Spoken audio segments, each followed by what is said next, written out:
নির্বাচন কমিশনের নির্দেশ অনুযায়ী নমিনেশন ফাইলের কাজ শুরু হয়ে গিয়েছে, কিন্তু পশ্চিমবঙ্গের ৪২ আসনের প্রার্থী তালিকা প্রকাশে অনেক রাজনৈতিক দলের সমস্যার সৃষ্টি হয়েছে। একদিকে বিজেপি তার ২০টি আসনে প্রার্থী তালিকা ঘোষণা করেছে, তৃণমূল ৪২ আসনে ঘোষণা করেছে, বাম শরিক দল ১৭ আসনে প্রার্থী তালিকা ঘোষণা করেছে। আর বাম শরিক আইএসএফ ও কংগ্রেস মিলে যে মহাজোটের প্রার্থী তালিকা প্রস্তুত হতে একটু সময় লেগেছে। এখনও পর্যন্ত যা খবর তাতে বাম শরিকের সঙ্গে আসন সমঝোতা হলেও কংগ্রেসের সাথে আসন সমঝোতায় গড়িমসি তৈরি হয় আইএসএফ একলা চলো নীতিতে অগ্রসর হতে শুরু করেছে। আর আইএসএফের যে আবদার ছিল ডায়মন্ড হারবার থেকে নওশাদ সিদ্দিকী আগামী লোকসভা নির্বাচনে প্রতিদ্বন্দ্বিতা করবে, সেটাও পূরণ করার জন্য এই লক্ষ্যমাত্রা তারা ধরে নিয়েছে এবং একলা চলো নীতিতে তারা অগ্রসর হচ্ছে।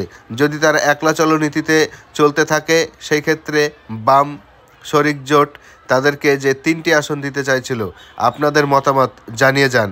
তারা যদি ২০টি আসনে প্রার্থী দেয় আগামী লোকসভা নির্বাচনে, তাহলে তারা সর্বোচ্চ কটি আসন জিততে পারে, যেখানে বাম শরিক জোট আইএসএফকে সর্বোচ্চ ৩টি আসন দিতে চাইছিল। অবশ্যই আপনাদের মতামত কমেন্ট করে জানিয়ে যাবেন। চ্যানেলটিকে সাবস্ক্রাইব করবেন, ভিডিওটিকে লাইক করবেন এবং শেয়ার করে অপরকে দেখার সুযোগ করে দেবেন।